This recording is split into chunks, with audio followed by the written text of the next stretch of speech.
welcome to Creative Blog. We're your hosts, Vee and Megan. We interview people in creative industries about their life, work, and hobbies while we doodle jam. We ask people on our social medias, like our Discord, or Patreon, our YouTube channel, etc., etc. If they had specific topics they wanted us to discuss, as well as some drawing prompts. Today with us, we have Natalie Andrewson. Hi! Hello! Hello. Thanks for having me on. Yeah, thank you so much for coming on the show, Natalie. Like you're like a powerhouse. You can do it all. You can do character design, illustration, comics, and you have like a really successful riso printing career. Patreon. Yeah. Oh yeah. Patreon. Yeah. And so we met through comics because we met through the studio. We met in Sweden. Really? Wait, that's really cool. Yeah.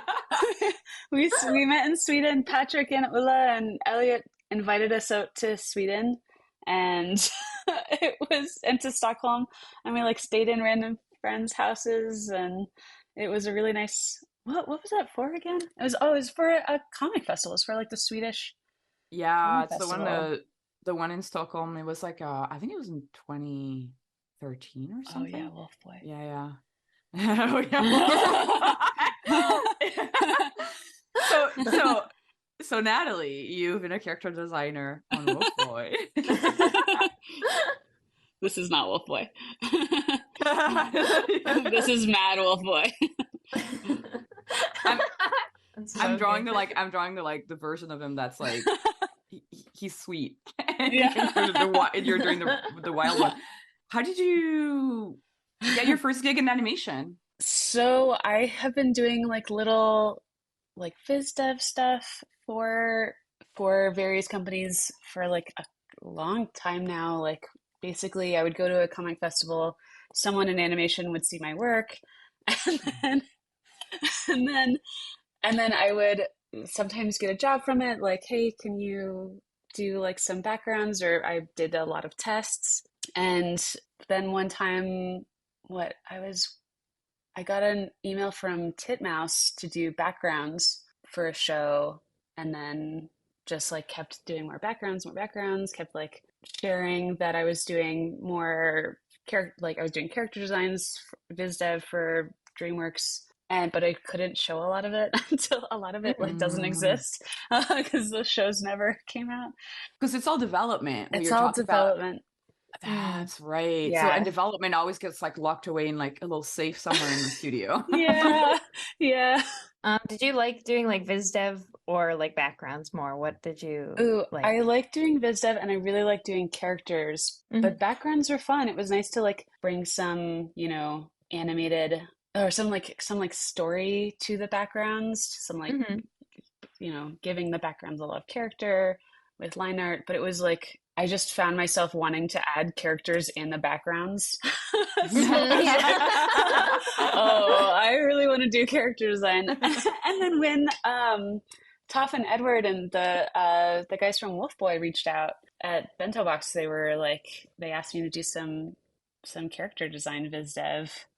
And I gave them a couple of sheets of like little characters that like basically looked like this. They're like weird,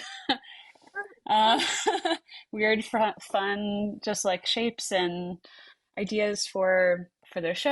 And like they would give me an example. They were giving some examples of characters and how to make them come to life.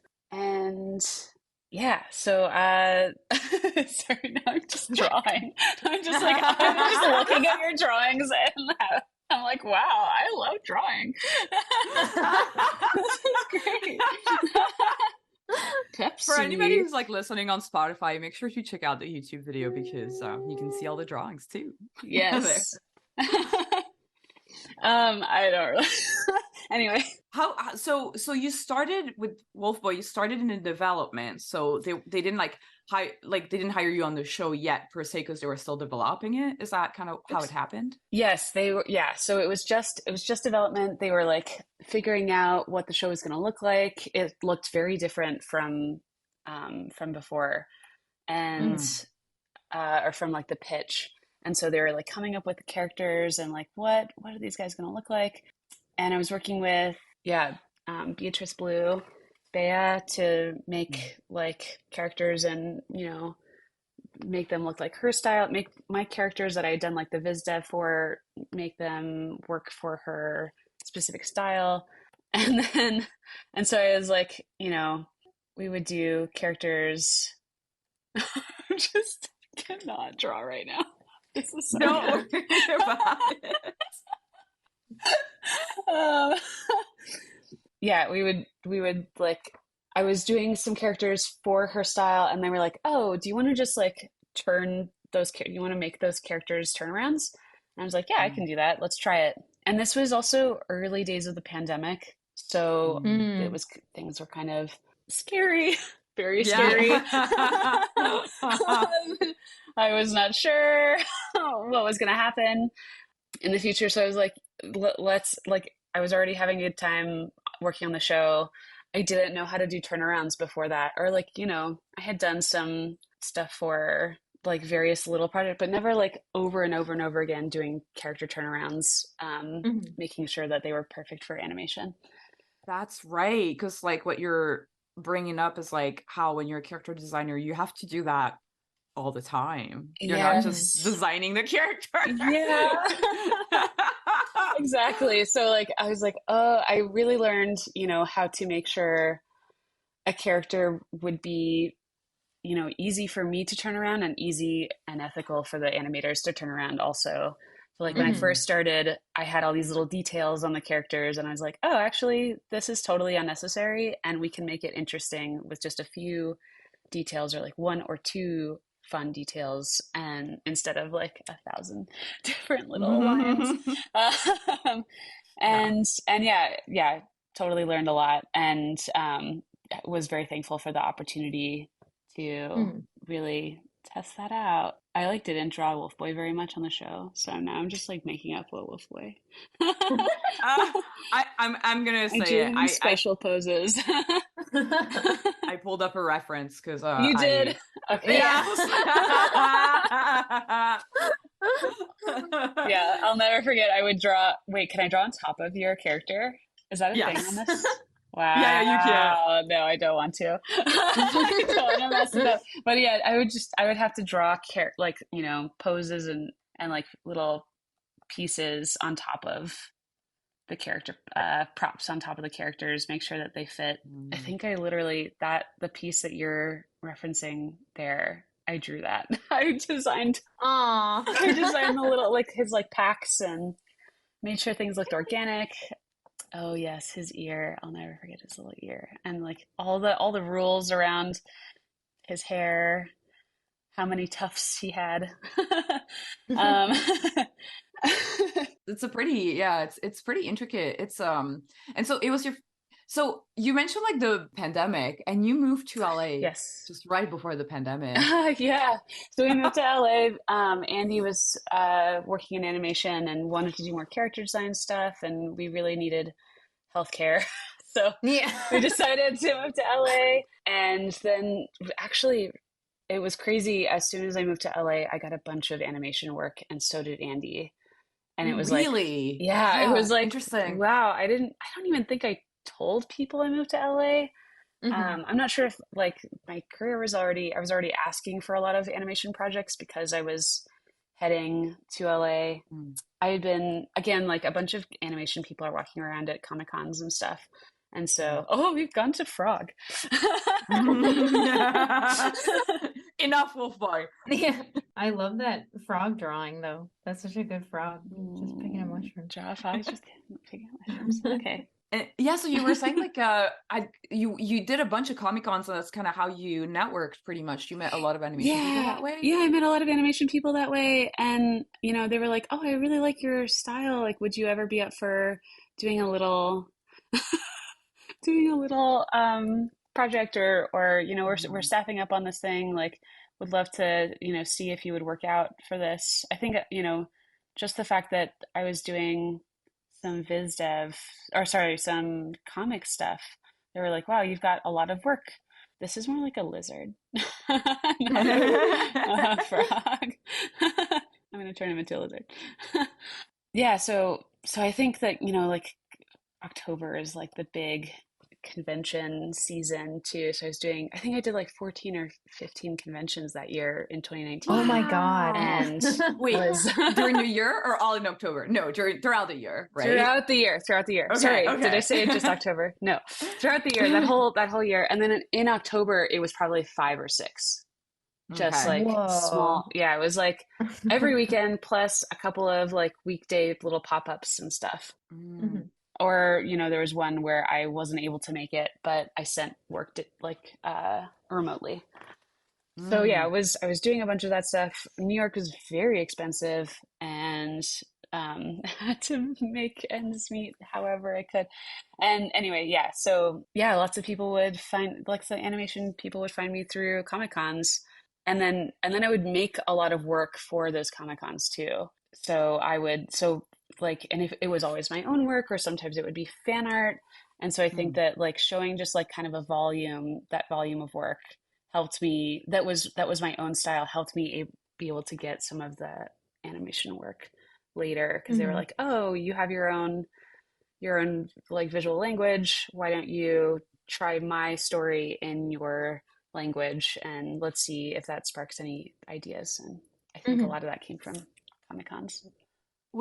Do you think, was it ever like scary, like kind of going, like following your own style? And I'm asking mostly because I feel like in animation, if you go through an animation curriculum, they're going to be like, you have to be able to do all the different styles because you have to adapt to all the different productions. Yes. But I think that what's really cool is that you've always done, like, at least what I've seen at your booth every time I see you, like conventions, it's like all of your style. How scary was it to like pursue that? And how did you find the strength to pursue that? To pursue it. Yeah, I think it was like a necessity. It was, I really like drawing a bunch of different styles. I can match styles if I work hard. It's really challenging to match and make styles work. I said, I had to kind of like change my style from the visual development stuff in Wolfboy to Beatrice's character design. So her designs were the large like leg kind of, and I like to do a tiny little leggy. And so I had to be like, okay, right, I need to make sure that, how do I translate this character into that fun character while still keeping some of the life. And that was a fun challenge. But yeah, it's always, I really like making little stories, and so, just drawing them as much as possible and making them into my own, or rather I would want to make them in my own little style. Basically, it was like always way more fun to like translate little bark. Maybe translate my favorite stories. Like I was doing fan art, or not fan art. I was doing a poster for Wes Anderson, or not for Wes Anderson. I was doing Wes Anderson movie posters for like a movie theater, and I was like, okay, how do I translate these characters into my own style? And I found that was like, it was very fun to be able to like come up with, decide what I like, and like, yeah, keep some of that, that language, but also there's a fun challenge there of like, what would this hairstyle look like on my little characters? So yeah, I'm not sure if that like fully answers your question. No, I think that's great that you mentioned the like movie posters, because I feel like that's kind of a way for you to realize like, okay, I like drawing the way like is it more of like a physical thing for you, like, oh, I like drawing these kind of lines, or is it just kind of like an observation thing where you're like, ooh, I just kind of like these shapes, like, or do you, I guess, like, but what's interesting is that you mentioned that you like seeing things in your style, and I think, and like, so there's got to be, you got to have like some sense of like a strong sense of your like of identity of what you like, right, in order to kind of pursue a style. Or Oh man. Yeah. I feel like sometimes I'm trapped in this. Sometimes I just want everything to be this. But it's definitely like, yeah, it's changed a lot. It always changes. Every time I sit down to draw, it changes. Mhm. It's yeah, it's like it's built from yeah, like liking certain shapes and having Mhm. a strong idea of what I don't like and what I Mm. because I've done a lot of like also well, I worked for American Greetings or I did an internship at American Greetings when I was in school, and they were like, okay, in order to work here, you need to be a chameleon of styles. And Mm. I did a lot of like, yeah, working on a bunch of different styles with them in school and realized like, oh, I really just want to, I really just want to draw the way that I want to draw. And Mhm. I decided not to work there, even though it was a really lovely place to be and I really liked the coworkers, just because I, my idea of what I wanted to do all day was, yeah, make little drawings of my own and, and see if I could see if I could make a living from that. and and so it's very, you know, it's been very selfish maybe finding a style like this and not being a chameleon. Like it probably would have been a lot easier for me to make money if I was a chameleon. But I think that's a But great yeah. point that you bring up, though. I really love that you're bringing that up, and I want to talk about this a little bit more because I do feel like art school is a lot about that. Like you have to be able to do all these different styles, but Yeah. what your dream of like drawing your own style and like drawing what you want to draw is kind of like the dream we all had as kids, right? I don't Mhm. know. Would you say that? Yeah. And I don't know. You said selfish, but for me, it sounds more like it's brave because it's like, all right, I'm Mhm. just going to pursue this even in adversity of the no money Yeah. landscape. Well, So, I had to make it make money. Basically, I was like, okay, now, you know, if I'm gonna go, it was also like going to comics shows and stuff. That stuff was like, at first I didn't make any money, but it was, I had to pay rent still. And I have, like, I had a boyfriend and like roommates. I needed to make sure that I could pay my rent. And so it was like any way I could make, I could be part of this community and pay rent and have fun Mhm. was like I just had to do it. Yeah, so I became, you know, okay, how can I make a comic so that I can sell it to pay back the table price that I paid? You Mhm. know, what and like, okay, now what kind of story do I want to tell? Like what is affecting me right now? Like what and then what kind of characters do I want to tell in the story? None of that would have happened if I hadn't been like, no, I need to pay for this table. Yeah. I need to do this right now. I probably would have been like, okay, maybe I can take on some bigger projects or I don't know, you know, pursue Mhm. something easier. Because you have like a Patreon and everything for like your style of stuff. Do you ever find it like difficult to balance like both of those things? Like, or is it usually just like your focus usually more on one thing and then like you'll like switch back and forth? Or Like Patreon versus comics or and like yeah. Hmm. yeah, so I mean right now my Patreon basically means that I'm able to work on random and like fun stories and projects however I want. Hmm. So I'm like working on the background on like some visual development stuff, some like some characters for comics and some like storylines. But yeah, I basically have to make sure every month, like, okay, I'm making a new print and Hmm. I'm able to, and it's interesting and it's like based on what I want to draw right now, like what in my life has been fun or like, you know, is Hmm. affecting me. And all your drawings are so amazing. Just like so it helps inform my style definitely like doing Hmm. one drawing every month, one serious drawing every month Mhm. and making sure, you know, it's like fun for print and like a whole, you know, has a fun story and I'm excited to Hmm. like basically spend hours and hours and hours on it. and then spend another, more longer promoting it.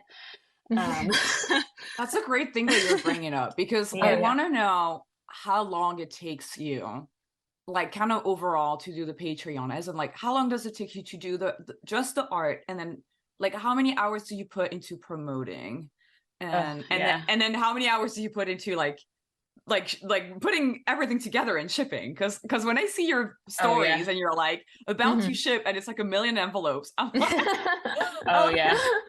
so yes. So once my Patreon hit, I have 400 packages I have to send out now. Whoa. Wow. It's a lot. I'm very thankful for that. Because then so I had to hire my friend Donald to help me ship packages out. And then I've started hiring my friend Printed Pony to help me, who's also named Natalie, which is very silly, to help me print when I'm like overwhelmed or have, too many things. I've got a bunch of conventions coming up. And so I definitely like have help now, so I don't have to haul all those books, or sorry, those packages to the post office myself. In New York, though, when I first started my Patreon, I was like shipping Patreon packages, getting on the subway, writing thank you on all of the packages, and then walking to like 10 different blue boxes on the way home.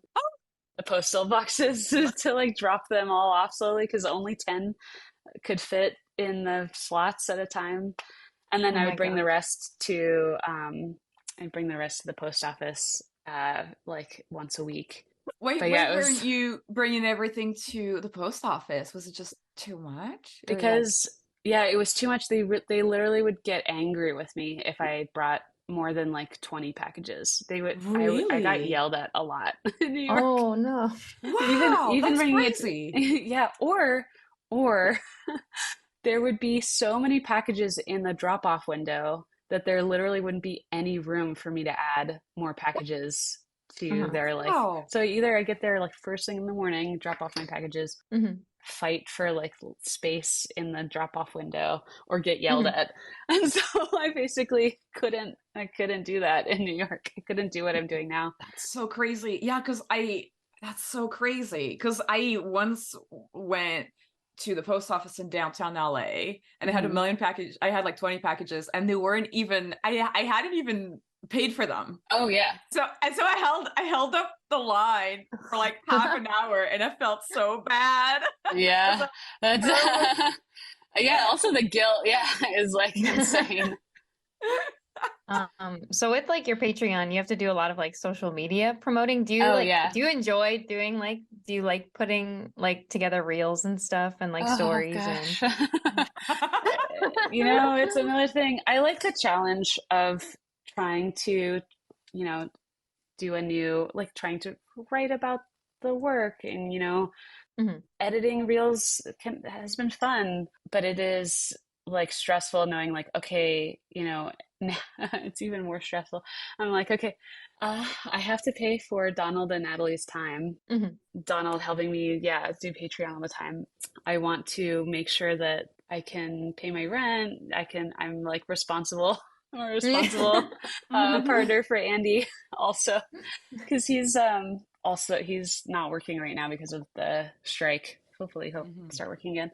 But yeah, basically I'm like, okay, reels literally are shown to 10 times more people on on Instagram. Dude, did you get this message recently? Instagram had a message in my notifications that was like, look, you get this new subscriber through your reels. Like, they're really pushing the reels. Oh yes.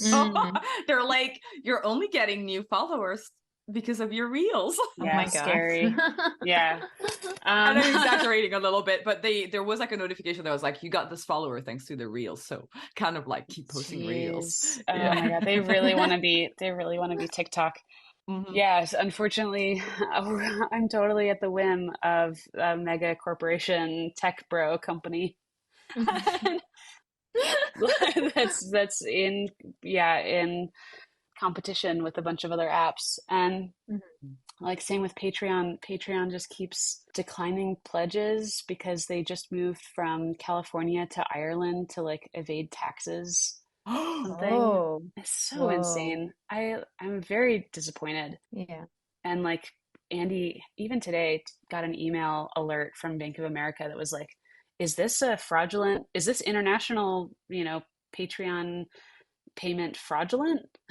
And it's like, because it's coming from Ireland Interesting. now. And Wow. I don't know. I have to constantly pivot. I have to constantly be like, okay, are Reels going to work now? Is Right. Patreon still working? Should I do this other program? Should I just, my entire life I've been like pivoting to Hmm. different careers, to different kind of drawing styles, to my different like payment sources, because I just have to find a way to make it work no matter what, Hmm. Mm. so that I can be a self-sustainable artist on my own Hmm. and get to draw the little guys that I like to draw Hmm. at the same time. That's really cool though. Right. Like, I mean, I know that it sounds stressful, Yeah. but it's also you're making it work though, right? Like Hmm. you're able to pay rent now. Like you're Yeah. Yeah, I'm able to and pay rent and I'm able to hire my friends. Yeah. exactly. That's really cool. I'm And you I'm do those very like thankful.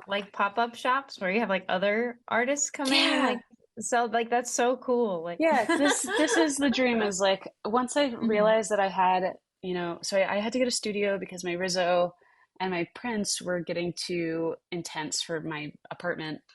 Mhm. Like I was only able to print like for a little while until my downstairs neighbors started complaining, um, Oh, because of the noise? because of the noise from the Rizzo. Oh my Wow. God.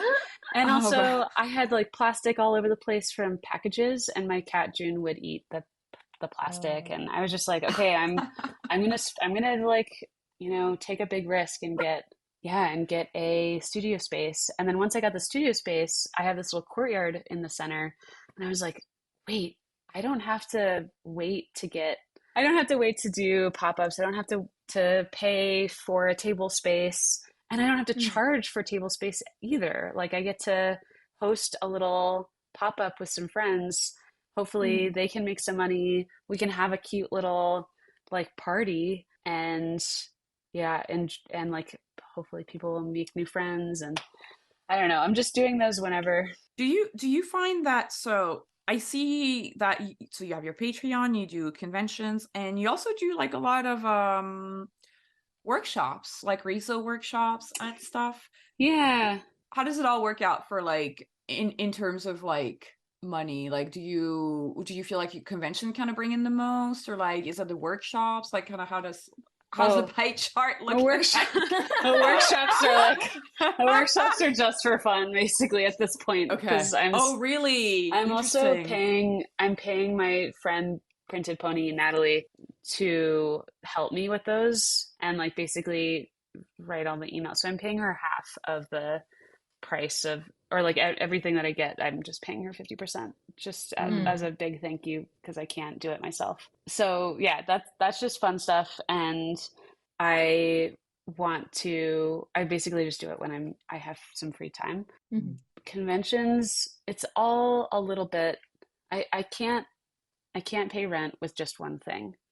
It's got to Mm. be, yeah, all three. It's my online shop, it's wholesale orders, it's doing consignment with a bunch of local shops. It's like, Consignment with a local shop, but does that mean oh, is it like like, oh, so that means that I'm giving them product, I'm giving them prints, mm, or like a hat, a couple hats, and then they pay me once those things have sold in their shop. I Ah. see. Yeah, so it's kind of risky. You have to have a relationship with the shop. You have to know that they are going to pay you. Mhm. Mm, So I only do that with people that I trust and that I Mhm. like to work with, and I'm like just thankful to be mm.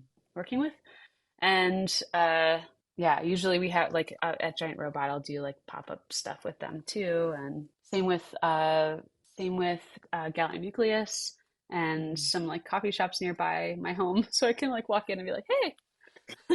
I'm Yeah. literally paying. I like pay them every day for coffee. I've probably like it's Oh, that's probably so only like breaking even, but I'm like, Yeah. hey, did anything sell this month? Like, you know, and he's like, "Oh yeah, here's $100."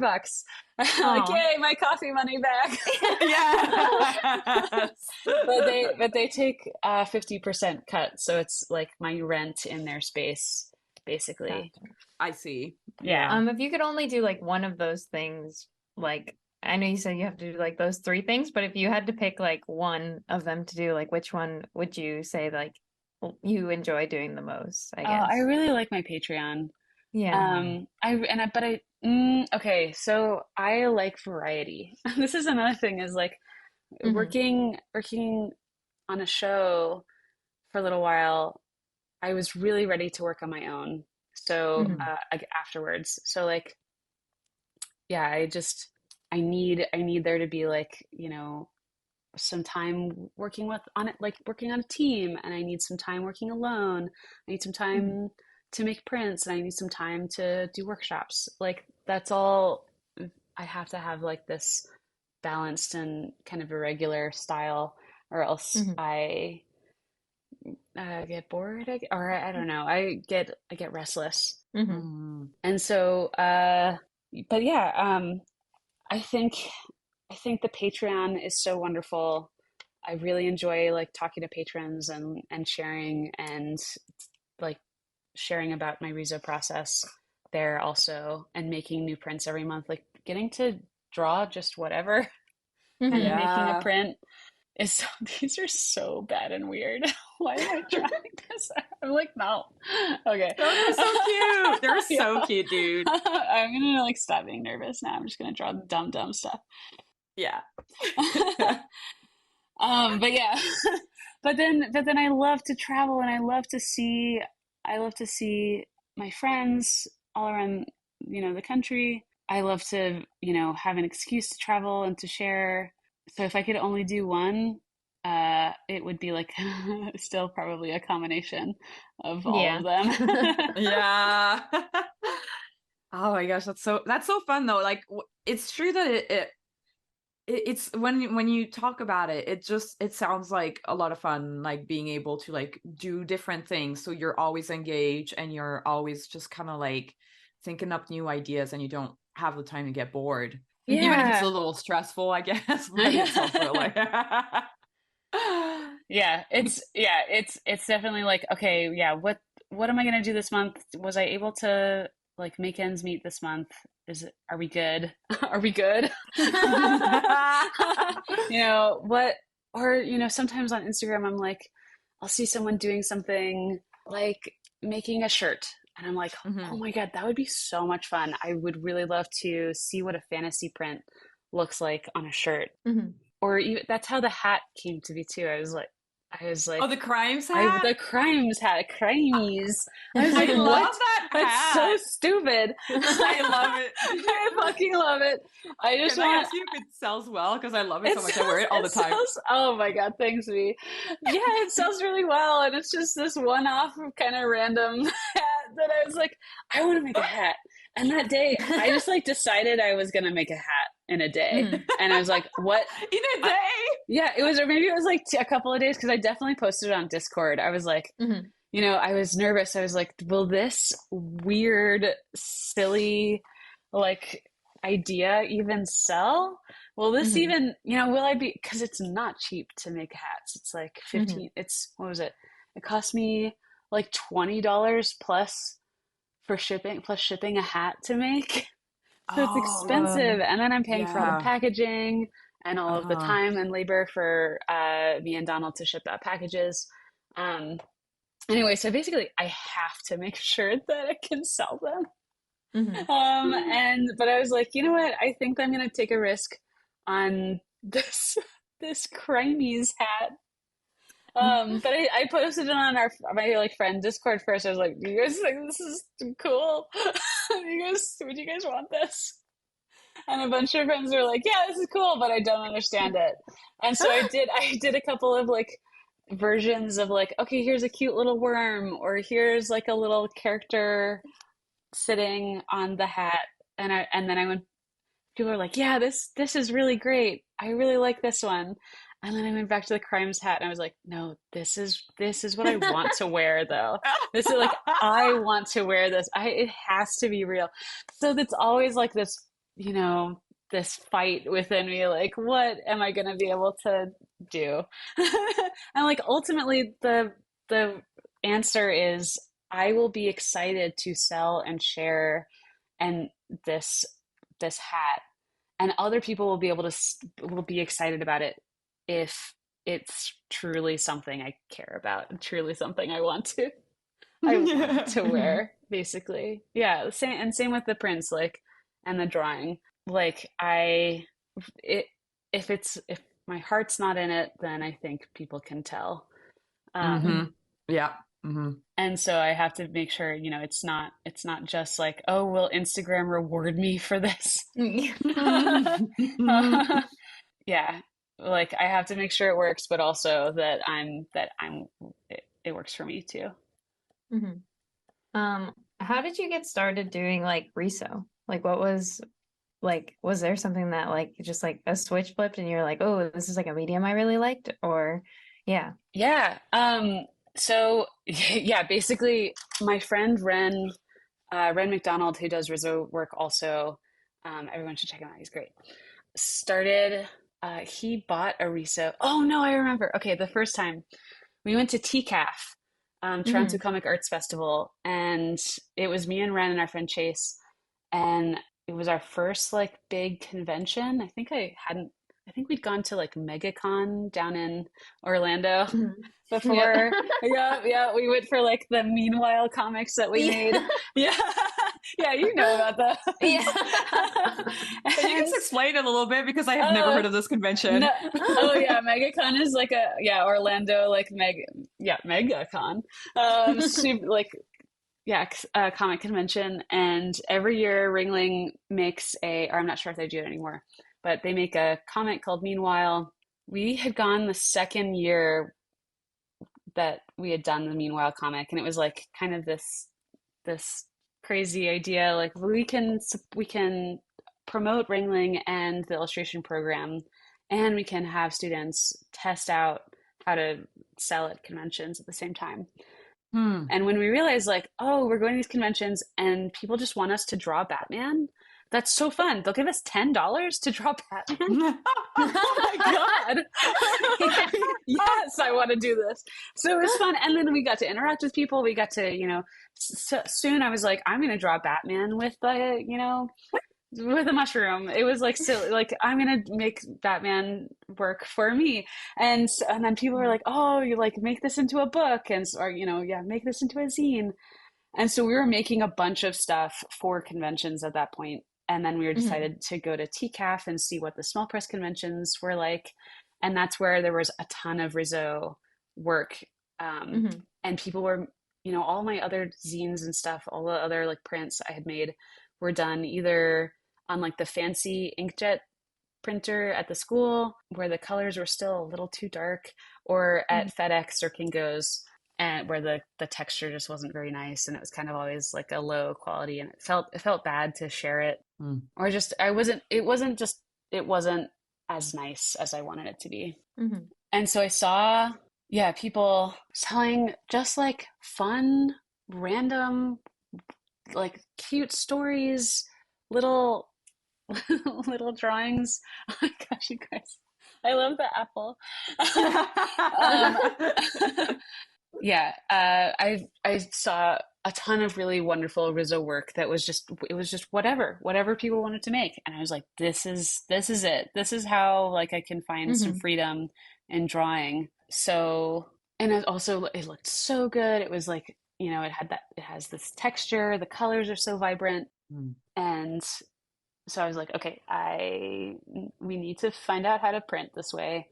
I think that we were looking at some places in New York, but my friend Ren bought a machine in Orlando after school, and we were like printing with him, and then like we made some zines for TCAF the next year and for SPX, and then slowly, and like the first time I ever used the machine, we did not know how it worked. We so messed it up, or we just like we had one drum for a bunch of different colors.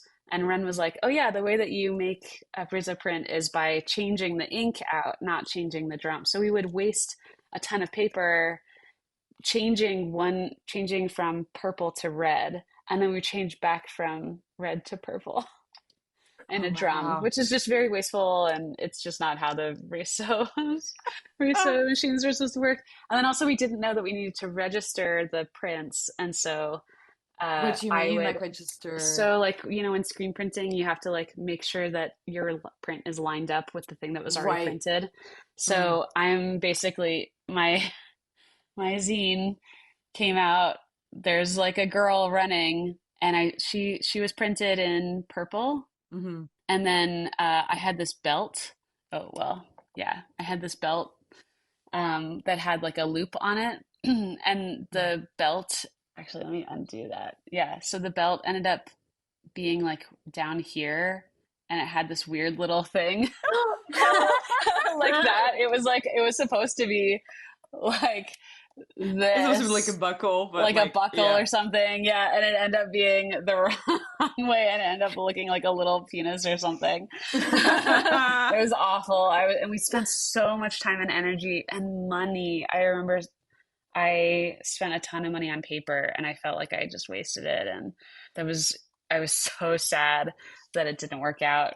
And I think like, or it wasn't awful. I think I was so used to being the perfection of a digital print Mm. that I just kind of freaked out.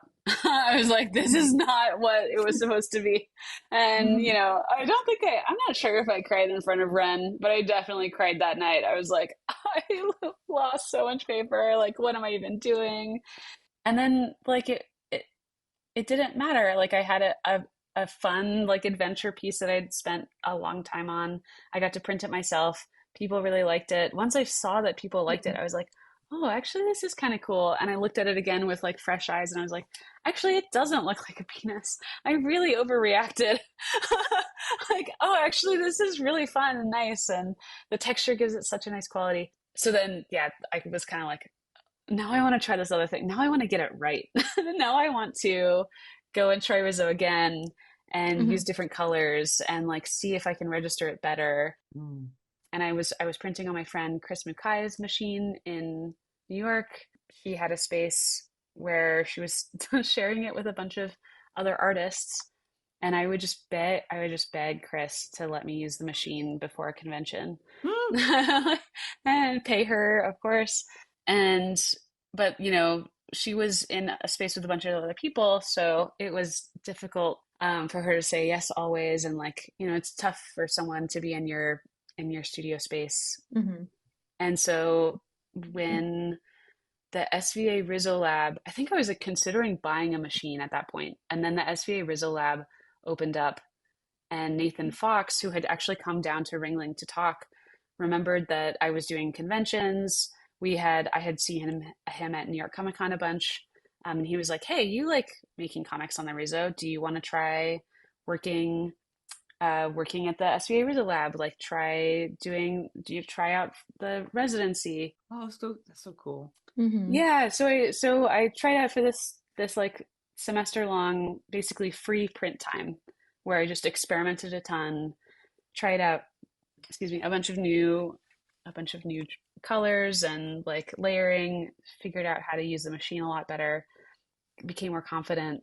And then for the next like 3 4 years, I worked there just printing a ton of stuff.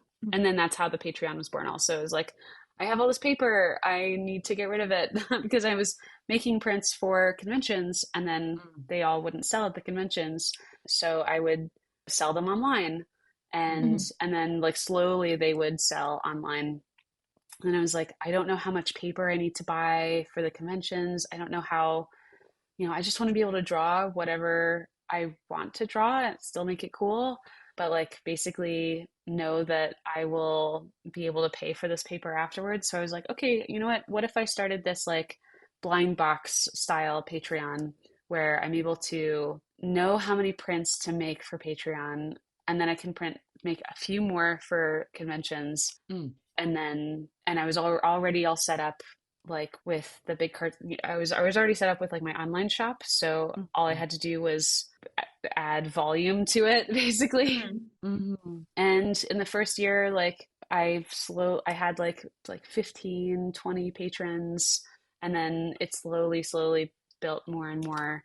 I would lose patrons, gain patrons, and it was always like ooh, kind of Mm-hmm. volatile also. Mm-hmm. So that's another reason why, going back to like, if you could do one thing, but it always has to be a couple different things because the Mm-hmm. income isn't always Right. yeah, oh, I lost it. Yeah, guaranteed. Yeah. Mm-hmm. And I feel like That's that is true for a lot of industries right now, is just there's nothing is guaranteed. And even if when I feel I find safety in a mm-hmm. space, I feel like I need to find some backup just in case something happens.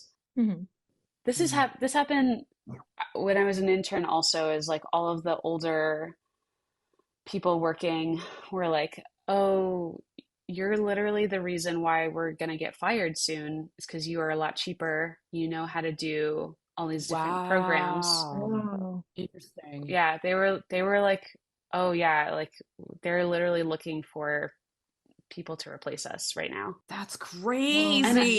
These I companies. yeah. know. So Ah, I remember being yeah. like, oh, these people, they moved to the middle of the country. They had families. They expected this income.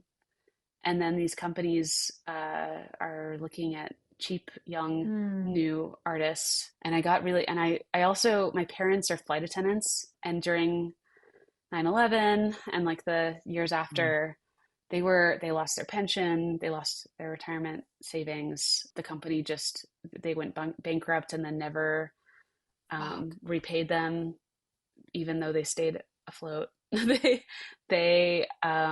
parents were constantly like, we're gonna lose our house, like we just, let's go look at apartments. Mm-hmm.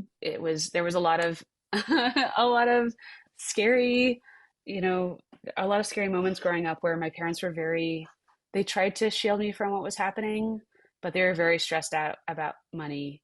and Mm-hmm. and like I just don't have a lot of trust for one form Yeah. of income, basically Yeah. one company or one space. So even with Instagram, even with Patreon, I'm Yeah. very skeptical and need to make sure that I'm on my guard and like Mm-hmm. finding different ways to connect with an audience that actually likes my work so that I can continue.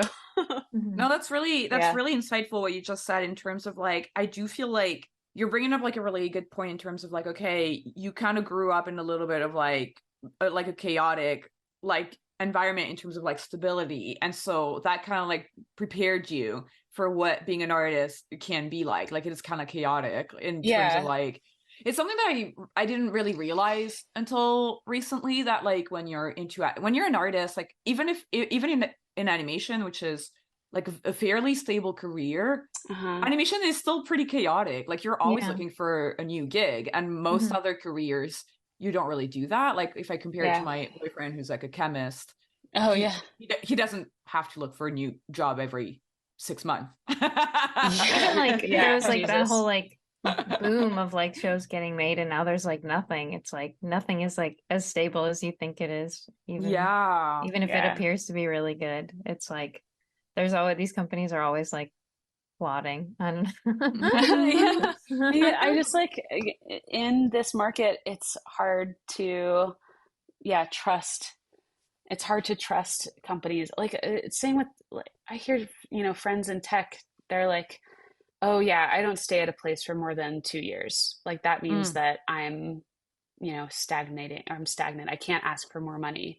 And I'm like, Mhm. "Whoa, so you don't want to be at a place for that long?" And they're like, "Oh, no, no, no." It's Mhm. like, so I think the culture in the US maybe right now is like they're expecting us to bounce around and to find other forms of income maybe, and so they don't, like, companies don't feel as obligated to care for us, but it ultimately just means like that they don't get the best work. they don't Mhm. yeah. get they don't get Mm, people that actually care about their projects. Mm-hmm. They, they're not developing this like sense of family that is Mm-hmm. actually, yeah, as volatile. Like you want to make something meaningful with people that really care, and that Mm-hmm. it seems like it's hard to find that Mm-hmm.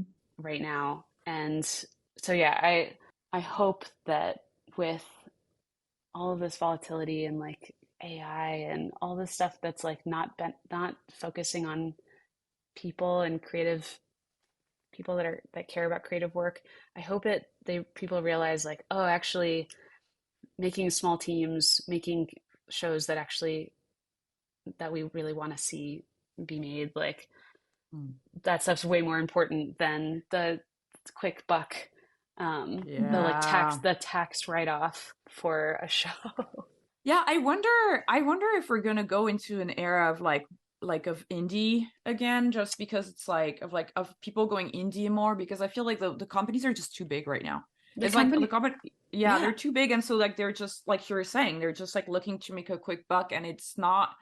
I don't think, because when you look at like companies like Nickelodeon or like Cartoon Network that are like they're like something like 30 years old or something, it's like they started with all original stuff because they couldn't do any reboots of anything because they didn't have anything, so they just started with original stuff, yeah. Mm-hmm. and now it's too old. So now it's doing reboots. Yeah. Oh man, yeah. Yeah, I think that like I don't know. Do you guys follow like Worthy Kids on Mm-hmm. Patreon? Yeah, I love yeah. Worthy Kids so much. I love that animation. I love how silly and goofy and like it is not something that investors are gonna look at and say like, "Oh, that could make us millions." It's Mm-hmm. Mhm. something that like people say like they want. This is like it feels like early internet where people Mm-hmm. were Yeah. just making fun things and it was enjoyable and like the discovery was amazing.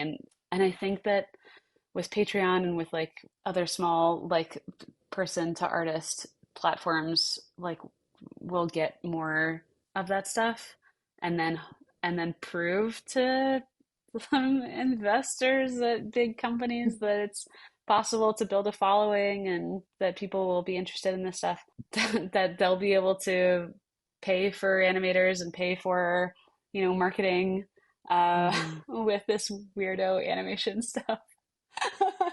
And I hope that like, yeah, that it becomes more human. It becomes more like artist to patron, artist to customer, instead of like with a bunch of middlemen Mm-hmm. like deciding that they need to pay shareholders first. Dude, I Mm-hmm. I just read an article about how there's this TikTok quote unquote influencer. She's not like technically an influencer, but she came out with a journal. Like one of those like therapy journals where it's like, like here's a question and like answer it, and that's gonna help you, like, I don't know, deal with your trauma, or like get to know yourself better, like that kind of stuff. And because TikTok started a TikTok shop recently, apparently it like boosted her sales like crazy, and I was just like, Wow. oh. Whoa. And like her book is like best selling on Amazon, like it's Whoa. Whoa. it's selling more than, obviously she has also like a major in like business, so so Oh, she probably yes. knows how to do like, reach out to other TikTok influencers and stuff. And like, but I was like, that's really interesting, like, and she's like 24 and she's like Oh number my one. God. I don't think I'm very good at social media. Like looking at a lot of those super influencers that are like really good at seeing what looks like clean and like marketable. I have a really hard time doing that for some reason. I just like I'm bad at it. It seems like I'm trying to sell something too hard, and then Mm-hmm. Yeah. I get turned off by that kind of stuff. So I don't want to subject anyone else to it either, but also be able to pay rent at the same time. I don't know, it's such a balance. It's so silly. Mm-hmm. Yeah. Did you ever pay for ads? I've just you Oh, I did at the beginning and then realized that the people that were buying my stuff from ads thought that I was Amazon.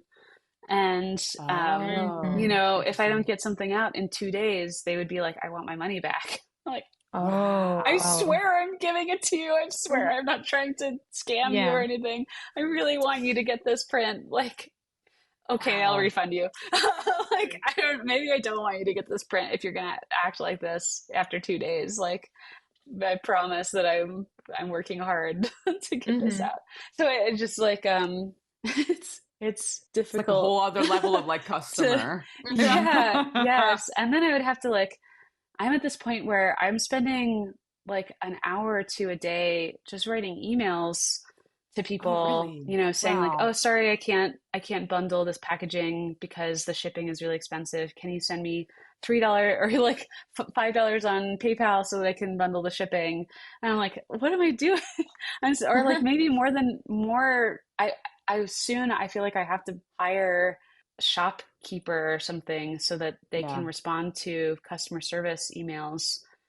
Because as much as I want to, you know, so the USPS, like sometimes prints get places totally fine, and sometimes they end up bent, even though I put them in a stay flat mailer and then in a bubble wrap mailer and put Mm-hmm. do not bend sticker on it. Still gets fucking bent. How? How does it get Wow. bent? Mm-hmm. And so, you know, if someone shows me that they got a bent package, I'm like, okay, make them a new package and send it out. Like I have to. I I'm like, no problem. Let me send you some extra goodies. Thanks and sorry. So it's and that takes up a ton of my time, Yeah. where I could be drawing or making a new print or Hmm. you know, yeah, hanging out with my husband, Mm-hmm. living my life. So it's just, yeah, I could be like doing things that matter and are the reason why I'm doing this in the first place. Oh, there have been so many times where I'm just like, oh, is this actually what I want to be doing? I just want to be drawing little characters and like in fun little settings. Is emailing what I want to be doing? Is it I'm like, yeah, I'm doing this until it doesn't make sense anymore, Mm-hmm. or Right. until I need to, yeah, you know, hire a friend to help me with Is that kind those of how customer you service.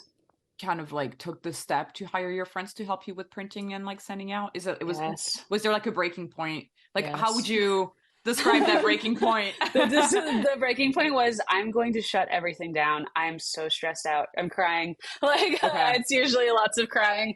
It's usually lots of, you know, just like okay, you know, honestly, or it's like an opportunity arises. So it's like, Mm, okay, I'm so stressed out. I'm getting emails that are like, "Where's my package?" It's been 10 days and I haven't been able to send out a package because I'm working on children's book and I'm working on a animated show at the same time. Like, mm, cool.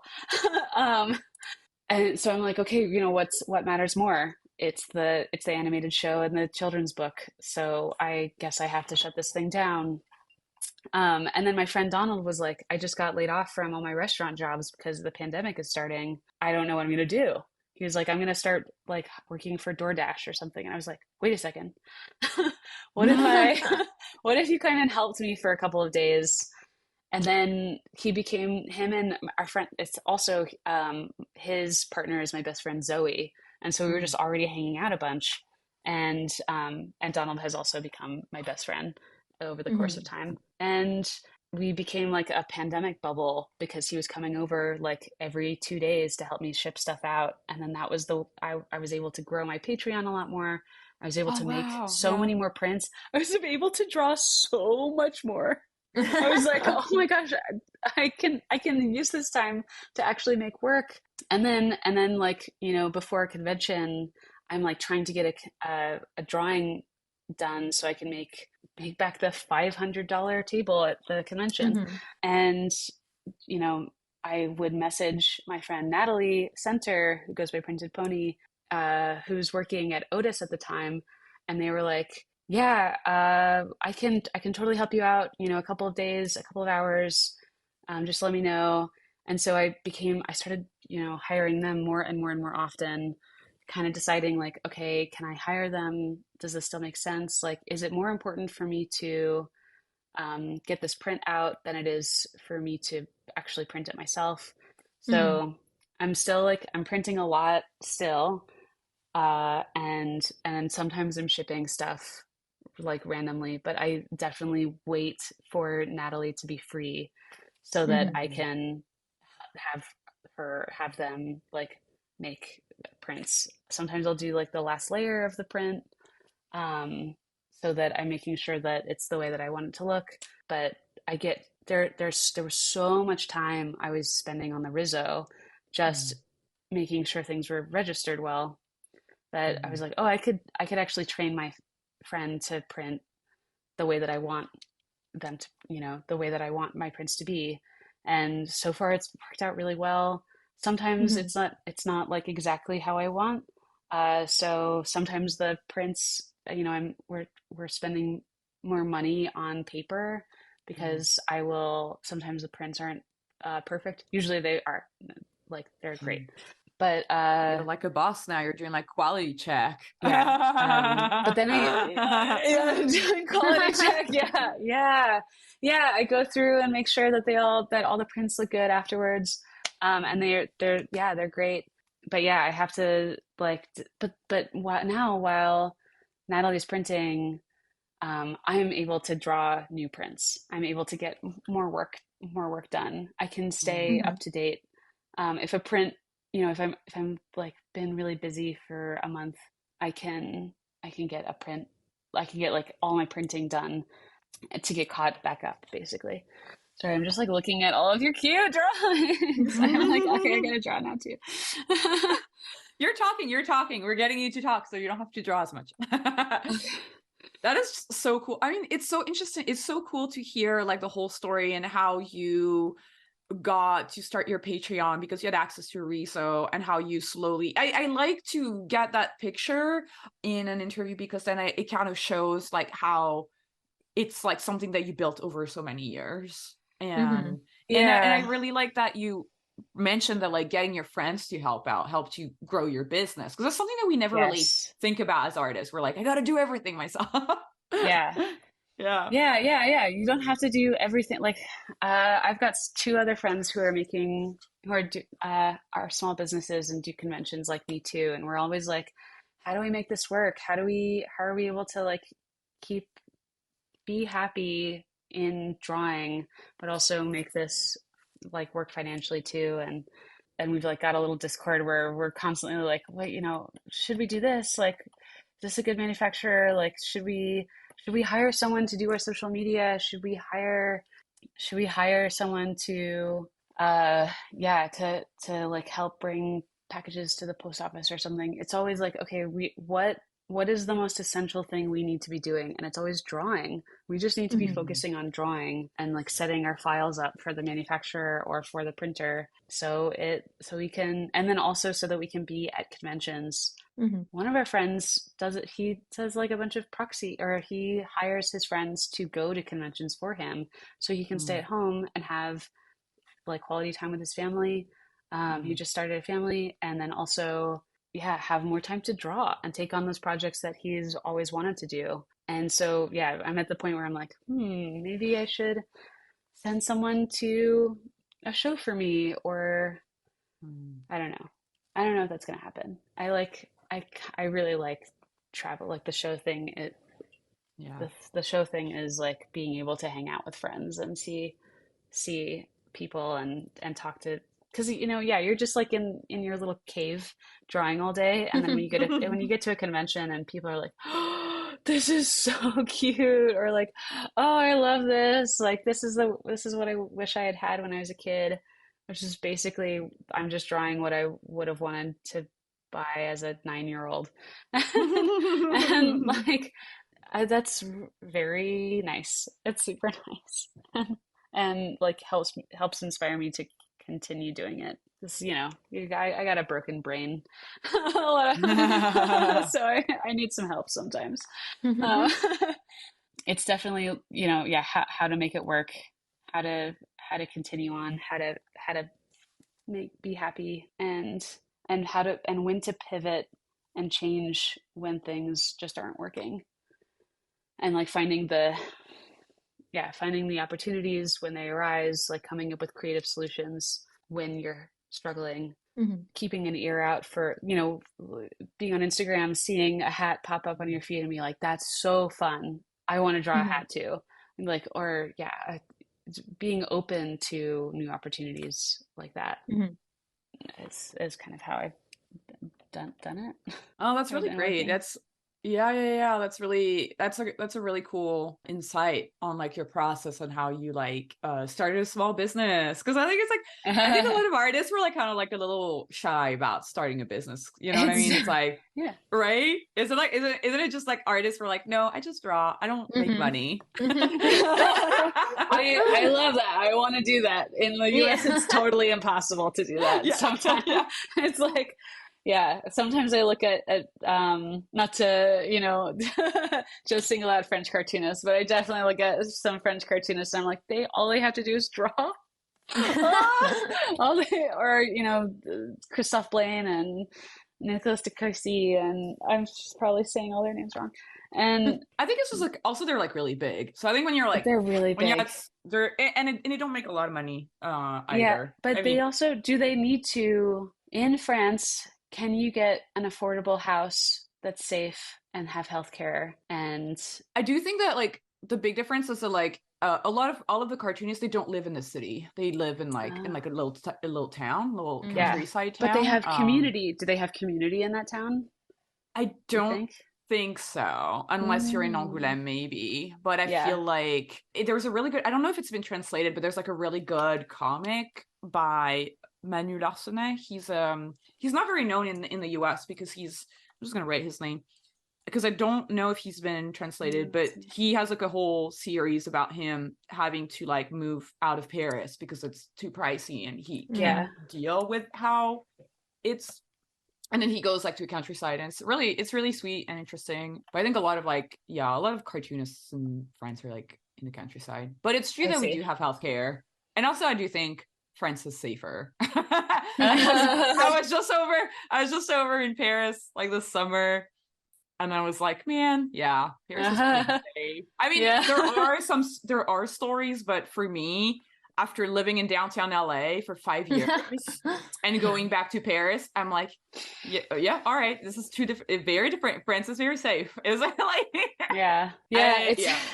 It's difficult. It's difficult to like, you know, when I first started drawing, I was like, I want a career like a French cartoonist. I want to just draw a bunch. But when I did the graphic novel that I did, I wasn't paid even close to a living wage.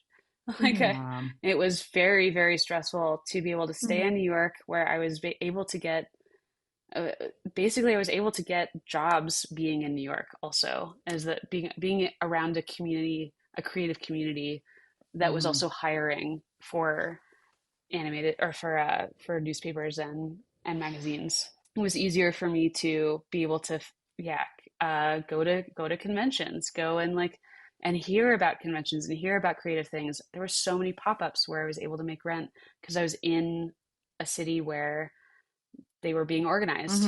Yeah, the like kind of casual jobs that I got were so important, being in an area where there was a creative community. But the rent was so expensive and we couldn't afford healthcare, so we had to move out. And like I miss New York all the time, but I am very resentful that I couldn't stay there. And then also resentful that I really couldn't have a small business there without just so much dumb stuff. I think that I had terrible luck also. My studio flooded twice. I like lost a bunch of work. I you know, was carrying books and paper on my back all day, every day. And that definitely took a toll on my health. So now things are a lot easier for me as a small business in Los Angeles, just because I have a car, but and also so because wow, I would never have thought. It sucks actually. LA's also, LA's really expensive, but New York is crazy expensive. Like my sister, lived there for a little bit, and I was just like, this is insane. Like the prices are insane. I think it's like twice as expensive as LA. Would you say? Yeah, something like that. I would say it's probably on par now. I haven't looked at New York rents in a little while, but definitely when we moved in 2019, you could get a larger space in LA. Oh, this is also when I needed to get a studio space Mm. in New York, and I was like, "There's no way I can afford a larger space than what I have." I had like a desk in a shared studio space, but I was being annoying and taking up a little bit too much room, Mm-hmm. and realized like if I wanted to grow my business, I really needed more space. Mm. And so, and when we found out how much more Andy could make in the union as in animation, he Mhm. was working like crazy overtime. He was spending 2 hours on the train when the trains weren't working. He was having like kind of stressful situations. We got our groceries stolen once on the train. It was just like constantly, constantly things happening where things were very difficult at the end. Mhm. And we were like, wait a second, we could still have a creative community. We could still be with around people that are making comics and making art, Mm. but Andy could literally get paid more for his time, Mm-hmm. and we could afford. Oh yeah, also we were living in a one bedroom apartment, and we realized we could, with the same rent, we could get a two-bedroom apartment with a pool in LA. Yeah, Mm-hmm. yeah. That's what I And mean. we were We're like, kind of like, we're yeah, like, yeah. whoa. We're like, oh, whoa. You just did basically what I'm doing on the Riso, with just like layering color to create to create a new color. Oh, that is so cool. For anybody who's like listening on Spotify, if you check out our videos on YouTube, sometimes you'll see, because the software we use is it's very pared down. There's only like Yeah, four colors. transparent. Yeah, that is so cool. Yeah, I was like, we were talking about Riso. Oh Yeah. gosh, yeah. I guess like, yeah, we're getting into the nitty gritty of like the US and cities versus, where to live. I lived in Charlotte, Yeah. North Carolina for a year after school, and there were not as many opportunities as there were in New York for me personally. Mm. Things have totally changed after the pandemic. Now that everything's so online, Yeah. and rent is so much more expensive. Mm. And also I think like the quality of places has really gone down too. Like I was able to rent a four-bedroom apartment with basically, it was five other people Mm. plus all of our significant others in New York, and it was a nice apartment, and it was in a okay place, and like I don't know, it in LA it seems like there's a lot of like really crazy looking apartments that I don't know. I don't Yeah. know if like you can even they're like one bedroom and they're still like $2,000, and splitting that Mm-hmm. with one person is really challenging. And I'm very angry that the city can't sustain, young artists that are looking to split Yeah. housing without it Mm-hmm. being incredibly expensive. And then also here in New York, I didn't have to pay for a car. Here in LA, the gas Oh, the gas. the gas prices and the insurance in New York, in New York, it's much easier to live cheaply, I Oh, think, interesting. Do you to mean as in like to like like save? know to find free food. If you work hard, you can find parties that are happening where there's free food, or like you can Mm-hmm. find events where they're giving out free pizza. You can find people to help you swipe into the subway. Mm-hmm. That was a big Mm. part of living off the L train for me, is like, okay, do I have some time? I'm going to stand here and ask for a subway ticket because I literally have $200 this month and it all has to go to rent. I was Mm-hmm. like, Wow. and my parents Yeah. could not help me. They were like, you need to move back you need to move back to Charlotte. Like they were like, if you ask for money, you're moving back to Charlotte. And which is fine. I love my parents, and I'm very thankful that I could, move back home if it was an issue, but they didn't have enough space for me, and they wanted, like, my brother moved home also, Mm-hmm. and I wasn't able to, I wasn't able to save money in Charlotte either. Mm-hmm. So I was like, okay, I should be, and I didn't have the creative community that I had in New York. So I was like Mm-hmm. making sacrifices to be able to be in those spaces so that ultimately I could be self-sustainable and not be on the verge of moving back home all the time. Anyway, this is probably like all TMI stuff that I hope that it's helpful for anyone trying to figure out what, you know, I agree. I think where it's they really need to helpful be. to hear that you kind of had to go through times like this in order to be where you're at now. And I'm saying that in terms of like, it's kind of like a testament of like not giving up. It's like, you know, like if you really believe, you have to believe in your art, or else you're not going to be able to like kind of go through all of this, right? In a way.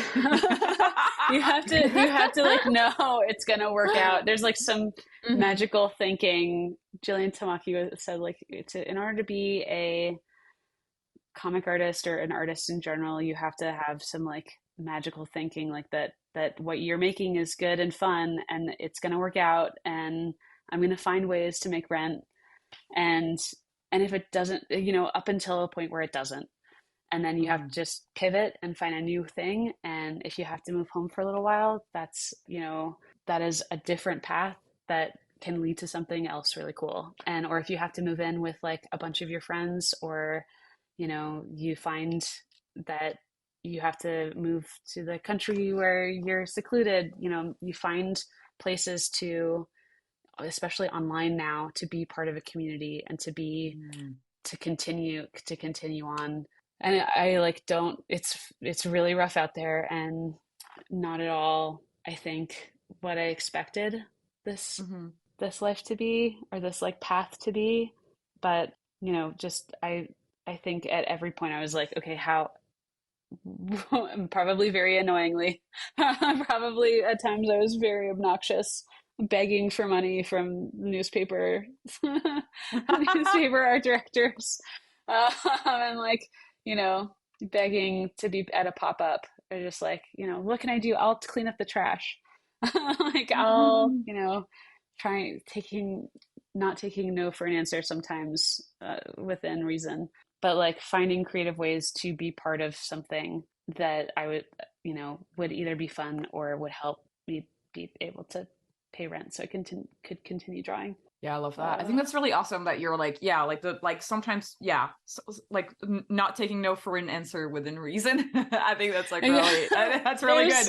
Yeah, there's a point where like not taking no means like, or if, you know, if you don't say no, then your career is at stake. Like you could damage the relationship with the person. And of course that you don't want that. Like you're still friends with them, hopefully, or like, you know, trying to think of an example, but just definitely like in newspapers, that's how you would get jobs, is by like emailing every month and being like, hi, do you have anything for me? Hi, here's some new work. Do you have anything for me? And it was like, please, anything. You know, will you pay me $250 for 5 hours of my work to, you know, yeah, illustrate an article about doctors. I'll do anything. Like, let me use my skills. Yeah, that was also when I was paying my student loans back, and so it was like I had to come up with That's any really anything tough. on top That's of really that too. hard. Yeah, yeah. The student loans are like, That's another thing with the U.S. yeah. Just it's about to be $1,000. I think actually today it's going to be $1,000 a month. Oh, because for a little while. Were they on hold also for you? They were on hold through since 2020. Ouch. Yeah, so it's all, you know, yeah, it's like what? It's $2,000 a month for rent, you know, at like in New York, and I was splitting that with Andy, and then, you know, rent or money for the subway, and then money for food and groceries, going out money, and making sure like every month that I could meet that. Was, I feel like I became a book balancer. Like I had spreadsheets, and I was like, okay, you know, also when I get paid, like, you know, you do a piece for the New York Times for $250, and then they don't pay you for a month and a half. And so you have to like make sure that you're getting, you know that this month, like there's money coming in from the last 3 months. yeah, so it's like book advances, you get half up front and then nothing for 2 years and then the other half at the end. And so you'd have to budget, make sure that everything worked out. So crazy. Yeah. Because I got the same notification that was like, oh, now's the month that you have to start paying them back. Yes. Now's the time. Yep. Yep. Yeah, because you both went through the illustration program. What do you guys feel like? What do you guys wish was in the program that you didn't get? I guess. Oh my God. Yeah. Screen printing. Oh yeah.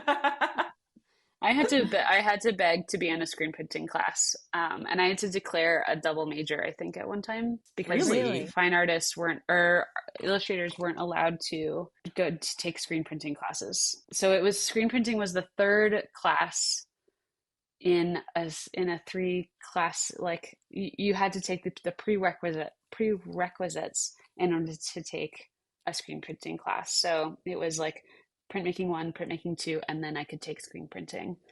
And that was very upsetting. Like hearing from other students at other schools that were paying the same, or paying the same amount as me, that they were able to take like a bunch of like physical media classes that illustration at our school was not able to make or take. It was like a lot of oil painting. I feel like that was like the big. Yeah, definitely. Yeah. And the thing about, you couldn't like double dip in like other things. You kind of had to stay in your lane. And I think that's like, makes things challenging. Yeah, I couldn't, I was like, I wanted to take some visual development classes, and I got into one after talking specifically to like one of the teachers and showing them that I was serious. I think I had to talk to like Jim McCampbell or something. Maybe it was like, anyway, I cannot remember.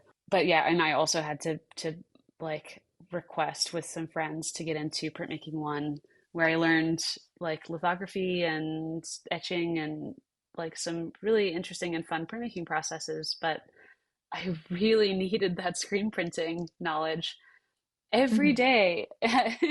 Every day, not just with the riso, but like with projects that I'm getting. They're like, hey, this art's going to be screen printed, and for the most part I have it down, but I've still never actually screen printed. So that's why I need to take a class outside of work.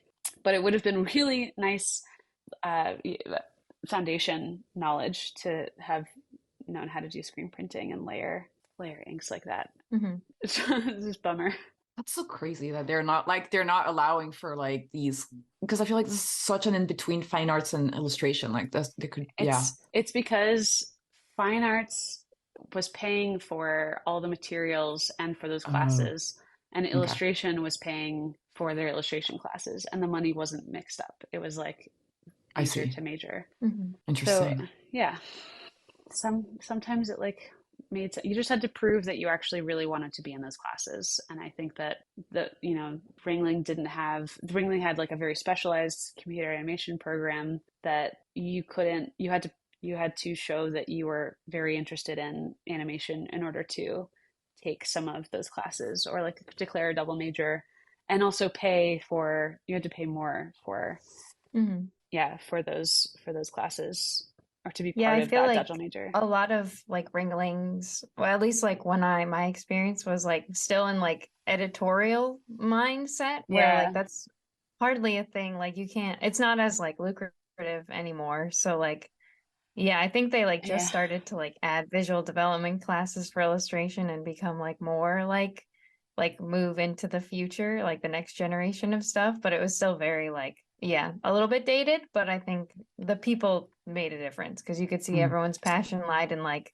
totally different things, and seeing what everyone else was doing was really inspiring. So like that kept it fresh, definitely. Yeah, I did really like that Ringling.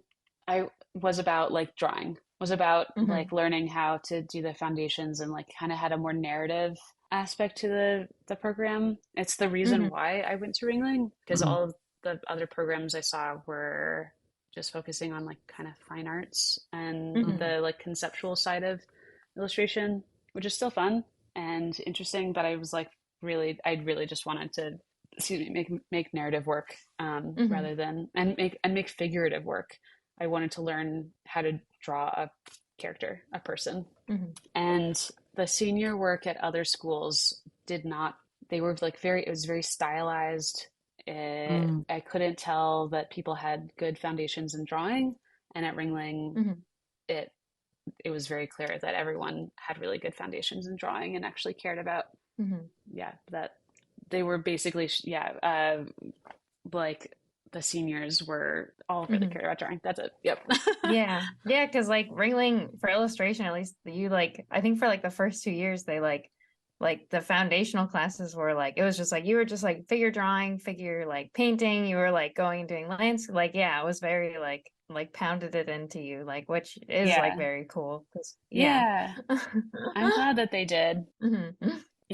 I always wish I, could draw better. I'm not drawing anywhere near animator animator level, but I always loved that, like, yeah, that, classic illustration style, and like Hmm. comics. Even when I was like early freshman, I was like, oh, this is what I want to do. This Hmm. drawing like Triplets of Belleville.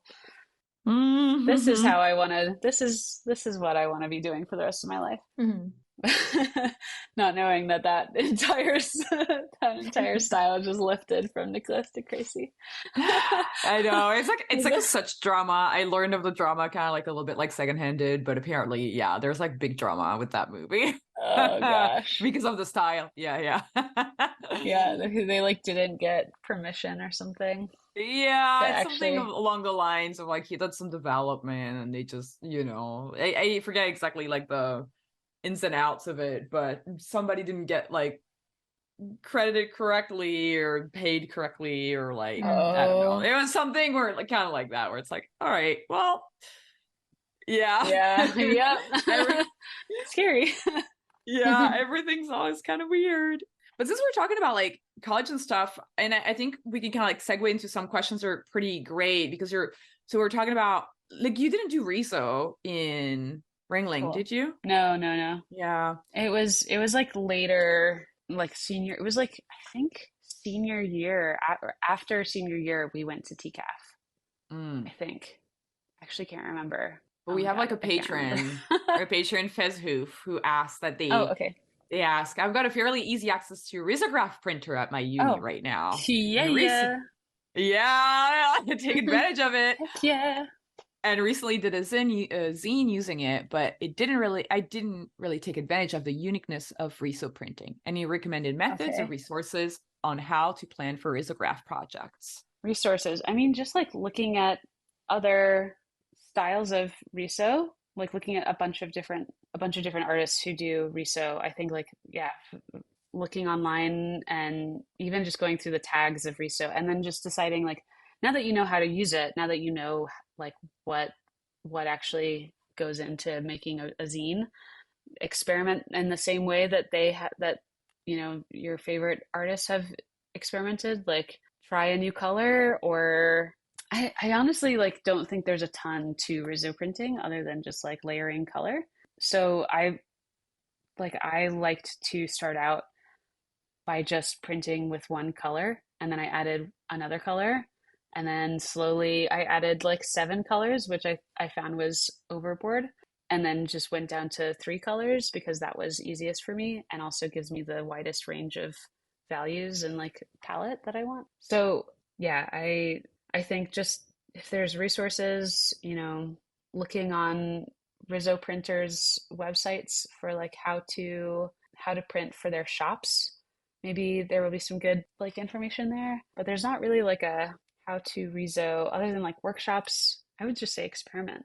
That's how to find your, like, that's the kind of the point of Riso too, is like just do there. It doesn't have like these amazing. I don't know. It's pretty simple. It's a pretty simple machine, I guess. Mm. Mhm. There's not like a ton of technique to doing the riso. Like, you can do CMYK with like a photograph.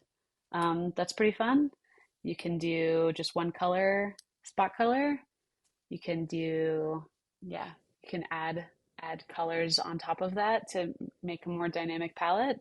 But I think it's all about, yeah, experimenting, seeing what you like, trying things out, and if it doesn't work, learning from it, and then looking at other artists that you like who do riso and seeing how they could have like set up their files, or taking a workshop with, a local riso printer, I think is a good way to like learn some new techniques, I guess, for riso printing.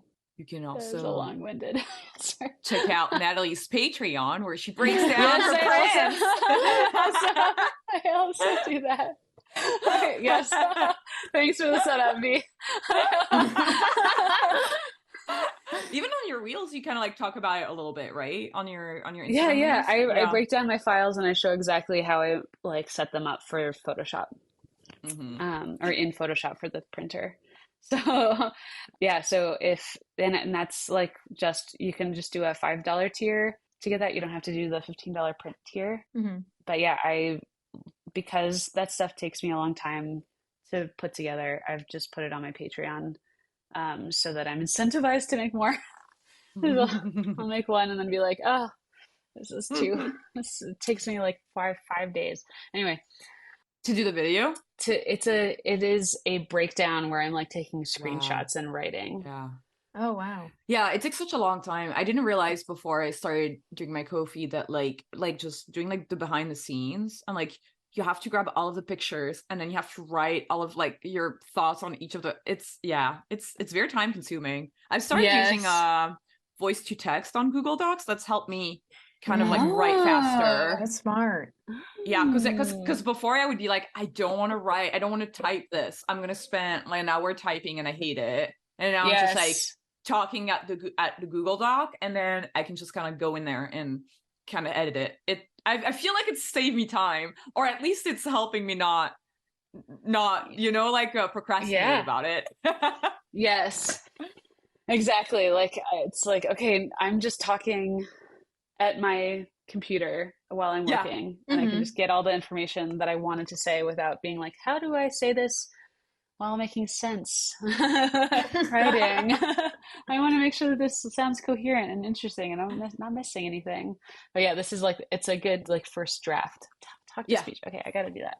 We have a question from our patron, Bialins Bea. How did you approach adapting a beloved story to your own unique voice in your graphic novel? Oh yeah. I think it's Nutcracker. Yeah, because we haven't really Nutcracker. talked about Nutcracker a lot.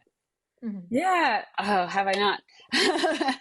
In this, in overall, or in this one? Okay, yeah. In this Yeah. interview, yeah. Yeah, it was really fun to be able to take the original story and come up with, a way to modernize it and make it fun and like make it interesting for me to continue. Because there's so many Nutcracker adaptations, and like I really wanted it to be just fun and new and kind of like an Alice in Wonderland story. So yeah, like what was the quote that just like how did I adapt did you it for my approach it? style? How did I Yeah. approach it? So I, just over many revisions of like, okay, starting with the exact text from the original German story, and blocking it out, kind of deciding what parts I wanted to be really epic, and then, rereading it and being like, actually, this doesn't make a ton of sense. This is too flowery of language. This language isn't flowery enough. There needs to be this like balance of epic, giant, fantastical story mixed with like, this is just a kid and it's her own story and like it's her fantasy world, and I want it to be, fun for kids to be able to see themselves in that story too. So kind of just like how I'm interpreting characters for animation too. They give me a list and I just start going at it with a bunch of different thumbnails and a bunch of different ideas of, what my characters would look like for them, and also what kind of tone the story is, and how old the story should be, how old these characters should be, and how like, kind of dark or sinister I can get.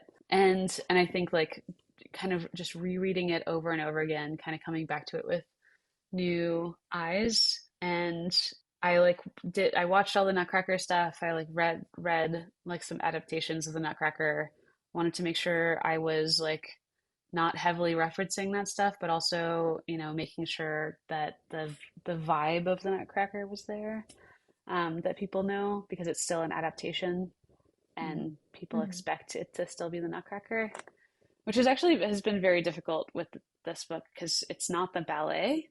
It's the original Oh story yeah. Mhm. before it was adapted. Like it was a beloved children's book, uh, 50 to like 75 years before Alexander Dumas adapted it, and then 100 years before Tchaikovsky made the ballet for it.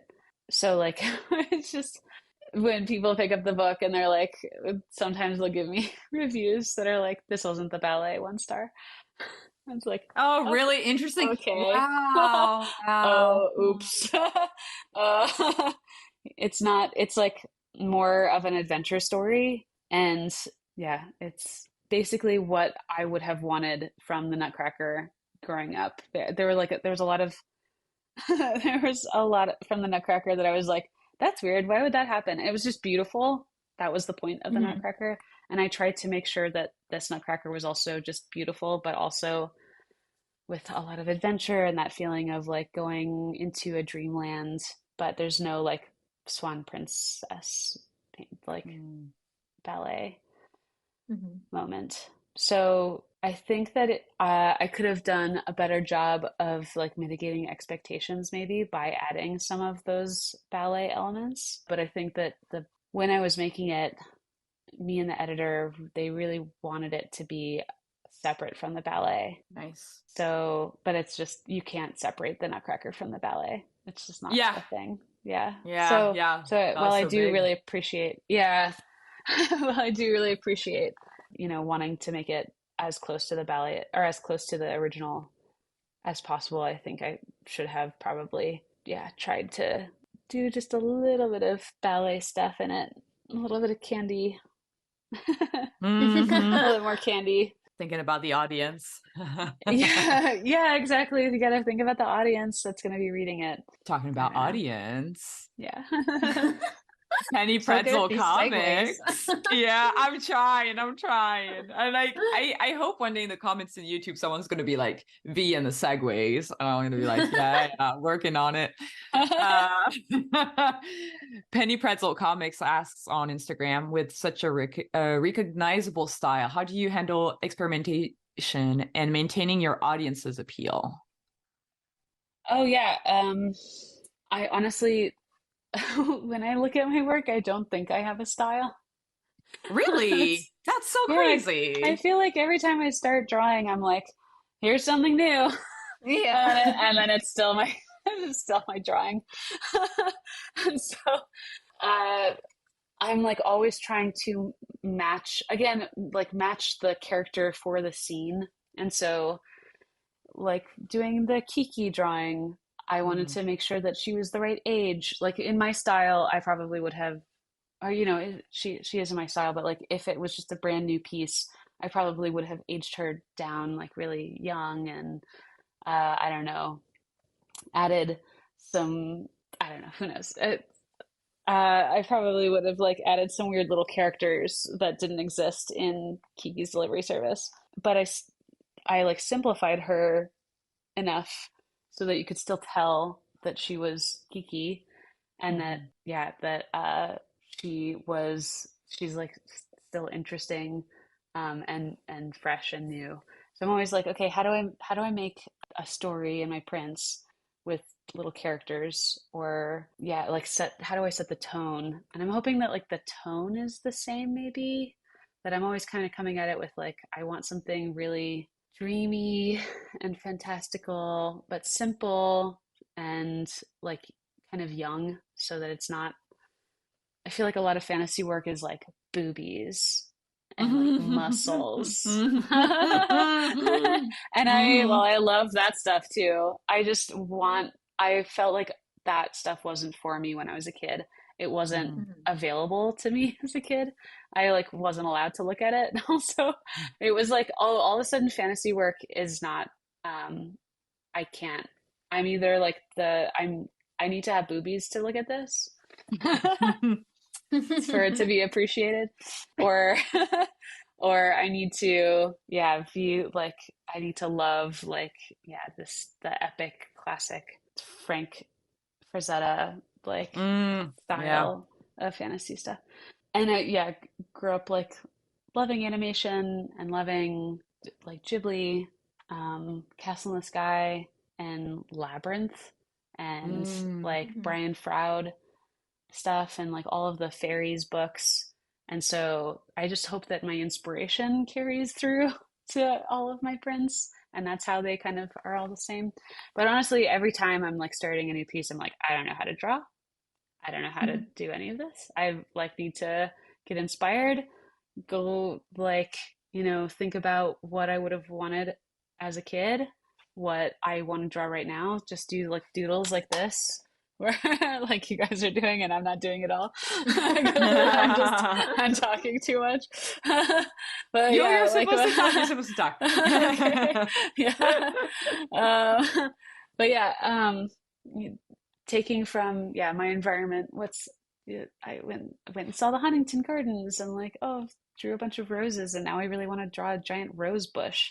How would I simplify that rose bush so that it's like scary and like kind of there's a spooky quality to it, but it's still very sweet and gorgeous at the same time? How would I interpret that? And sometimes it just comes out, oh, I'm making a weird little vampire. This is the Twilight section. Yes. I just watched Interview with a Vampire, so I'm like in vampire mode. I can't wait for you to do some vampire prints. Oh yes. I'm actually working on a Lord of the Rings print right now. Oh my god. Yeah. Some inside scoop. Yeah, I'm now I'm gonna be terrified to finish it. Now that I've said it out loud. But no, it's gonna be great. It's gonna be great. Yeah, Lord of the Rings growing up was so important. The soundtrack. Actually, I wasn't allowed to see Lord of the Rings until I was like in middle school or high school because I was violent and my parents wouldn't let me see violent stuff. Literally, I wasn't allowed to watch like Power Rangers. Or like Dragon Ball Z had fighting in it, so I wasn't allowed to watch that. I could barely watch Pokemon. They were like really on the edge about me watching Pokemon era. So I definitely like grew up, kind of without that stuff too.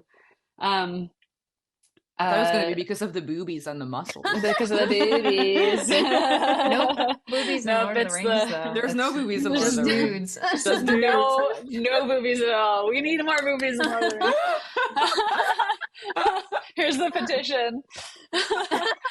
You can tell some fantasy artists that we're doing Lord of the Rings, they're like probably so upset when the movies came out, like, where are the boobies? Yeah. There's not that many women that they can in the movie true. at all. There's just like maybe like one or two. Yeah. Sometimes I'm like, I just want to make stories that are what if Lord of the Rings were all women.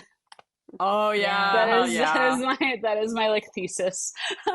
Yes. What if they were all women, but also some of them were like weird little creatures? What if the Balrog was a very pissed off like witch demon? I don't know. That would be cool. That would be really cool. That's my thesis. I don't know. Just like come up with what you want to draw, I guess, and kind of keep that in the back of your mind while drawing. And I think like I've experimented a lot with style, and there was definitely a time where I was like, I need my style to look a certain way so that I can get newspaper jobs so that they'll hire me. And then my work looked like everyone else's work, or looked like a bad imitation of like famous artists' work. And I don't have that stuff on my website anymore. I like don't share it because it's embarrassing and not as fun as drawing whatever I want to draw. And like feel like I lost respect from my peers. Every time I see someone super ripping off someone else, I'm like, oh no. Yeah, it's as if they've worked with like, AI. Like, yeah, like sold their soul. Yeah, soul, or just like I'm just like not interested anymore. I'm like, oh, never mind. I actually don't like this. No, Ah! so maybe that was really harsh, but I'm really interested in seeing, yeah, fun and new styles of drawing.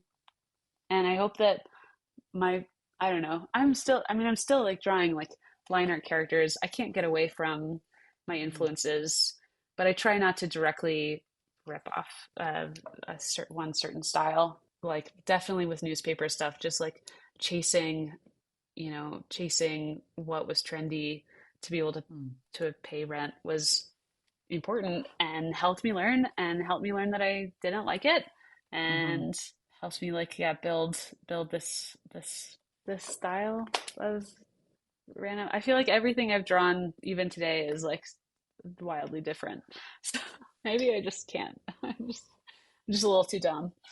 You're like So yeah, you're like too close to it. You're too close to it. You yeah, don't see it. Yeah. I don't see it. I hope that's helpful information though. I feel like that wasn't helpful at all. Just like just draw a bunch and decide what No, you I think don't that's like. great. Yeah. I think that's great. But I think that's so great and it's so true. It's like like you just have to draw a bunch. I think that's just kind of always what it is. And yeah, like I like in the way that what you're saying is what I like in what you're saying is like you have to kind of be like, okay, do I like drawing this? And if it's a yes, then you keep Yeah. going that way. And if it's a no, it's like then you better stop doing it. Yeah, exactly. Then Yeah. try something new. Yeah. Yeah. There's like, so we have like a lot of questions. I'm just going to give a shout out to cool_chill, ink_kg. And from YouTube, I'm giving a shout out to at Sakuna Rufel and Angel Pearson 696.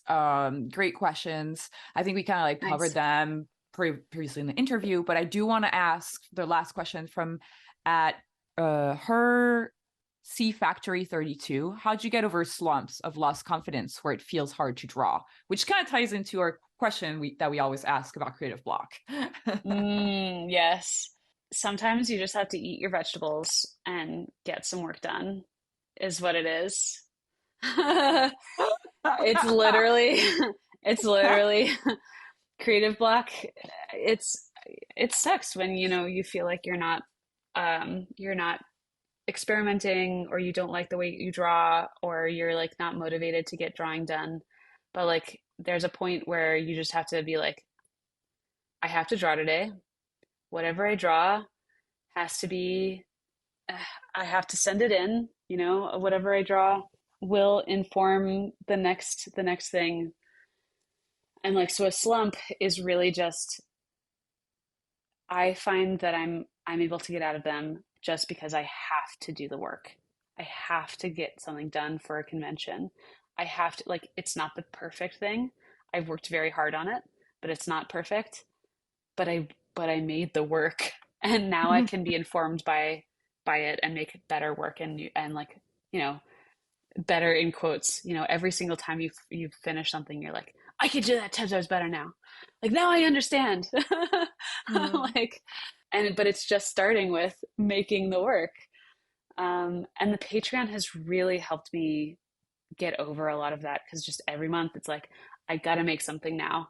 And my Photoshop Mhm. files, I try to show like I start with like absolute gobbledygook. My Patreon or my like Photoshop files look like this when I first start. I'm just like just like mark on paper and try and figure out okay, or it's like literally like all of these little heads that I'm doing or that you guys are drawing like little poses. It's Mm. just random stuff to get started to because I have to sit down and do it. Mhm. And if I don't sit down and do it, then I've lost my integrity. I've lost people that have paid me money. Like that's important. I have to make Mhm. sure I give them something that I care about and I think is going to be really special that they would want to put up on their wall Mhm. or lovingly in a portfolio case, which I think I've done too much work now. People are like, I have to unsubscribe because there's no wall space. I'm like, that's okay. That's okay. It's totally fine. I get it. But yeah, but like, but I still want to make it cool and special and so yeah, sitting down sometimes I'll do like a full day of sketches where I get nothing done and I'm just like or I feel like I've gotten nothing done, but I literally spent the whole day drawing. I spent the whole day sketching and figuring out what I don't like in a piece. And then I can kind of process that overnight. And usually in the next day, I'm like, oh, actually, this other thing is more important to me right now. Let me do that first. And let me put these to the side, think about them, let them stew a little bit more. Or, you just have to start the work, I think. New page. I just want to look at everything you're drawing. It's so good to just watch. I enjoy this. Yeah, I hope that answers the question too. It does, because I think it's like about, like you're saying, like just kind of like pushing through it, but also like I think the marking paper is great because I think it's like a way to just kind of like beat that like blank page. And something that you just mentioned that I really liked was that sometimes you have to spend a whole day kind of just thinking about stuff and just like trying stuff out, and it's okay that nothing actually comes out, like nothing definitive. It's something I'm like trying to get better at with my comic, where I'm like, I'm taking a whole day just to figure out the page. I'm not going to try to draw a page every day because it's too much creativity. Yeah. I'm just gonna like kind of like, that's kind of what I came up with recently. Was like, okay, there's one day I'm gonna like think about it, and the next day I'm gonna do it. But I feel like if you're always doing something, it's just a really hard thing to kind of maintain. Yeah, you have to have some space for like doing the stupid doodle sketchbook stuff. Like you have to, even just sitting down and doing nothing that's related to the project that you're working on. Like for the comics, I sit down and I'm like paralyzed with fear that it's not going to be interesting, that it's not going to be funny, that, it's like not going to be something I want to work, 2 or 3 weeks on. That's another thing is like, I'll draw something and be like, do I really care about this enough to spend all of my time and energy on it? And usually, it'll grow into something I really care about, because I have just sat down and spent the time to doodle on it a little bit more, and like, set it aside for a day. Definitely like just doing a bunch of like silly little panels that make no sense will always lead into something that's more interesting. But those silly little panels had to be like really dumb and make absolutely no sense, and the drawing had to be weird. This is not something that you have to show in order to come up with that, like that fun idea. I find like I don't really think about comics when I'm out and about. Sometimes I'm like, oh, that would be such a funny comic, and then I sit down to draw it and I'm like, no, it's not funny at all. Or like, no, that's not actually, I don't want to draw that. So usually the comics are like born out of just drawing itself, and like just like what do I think I want to draw, and I can't figure out what I want to draw unless I sit down and draw. That's all. That's a really interesting. I love that. I feel like we haven't really had anybody say that yet on the podcast. I think that's a really cool thing to hear. It's like you have to just do it to kind of like figure it out. You know what? I think that eat your vegetables thing, that either, I don't think that, I mean, I definitely didn't just think about that. I think it's from Script Notes. I think that, do you guys listen to Script Notes? Oh, I have it in my, I have it in my my podcast to listen to, but it's great. It's so great. I highly recommend it to everyone like that's a creative person. It's not just for writing for movies or TV. It's for being a creative person in an industry, and like, Script Notes. Craig Mazin did Last of Us. And John, I mean, like they're both, and John August has done a ton of stuff, and they have so much knowledge to share on just like the everyday working of, working in the industry, working as a creative writer, and like working with people, working with a team to make something happen. And they always have incredible speakers and like guests on too. And they just have great questions. I feel like they're my older brothers helping me. Like sometimes also I'll get knowledge from them that's like just on life in general. They're so good at talking about what, what their priorities are and what they're focusing on, and how to stand up for yourself, how to, especially as a creative person. That's the most important part that I've learned. But yeah, Craig, I think that they had like Martin Scorsese on, or maybe they were talking about Martin Scorsese and how, what do you do after you finish like a big project? Do you ever think like, oh, I could never do that again? He's just like, nope, you just got to keep going. You just got to keep on going. It's like, I think Craig said like, yeah, you just have to sit down and eat your vegetables and just keep doing it. Yeah, I wish I remembered what like episode or exactly where that's from. But I think so much of my like general everyday knowledge is coming from Craig and John now. But like, yeah. So cool. I love like a great podcast recommendation. I can't wait to start listening to them. Yeah. I actually haven't listened to them in like a few weeks. Actually, probably since the strike started, because it was all about strike stuff, and it was more about the inner workings of the contract. Okay. And I was like, oh, this is actually, some of it's really important for us, but also some of it's a little bit too technical for the WGA specifically for me.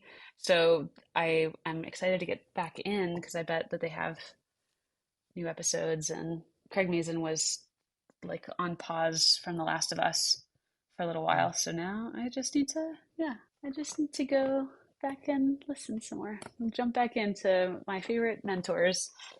Well, Podcast. Maybe that's a good time for listeners to stop listening to Creative Block and listen to Script Notes instead. No, because after Creative Block, Yeah. listen to Script Notes. Listen, it's the end of this Creative Block. So Thank you so much, Natalie, for being our guest and sharing your story.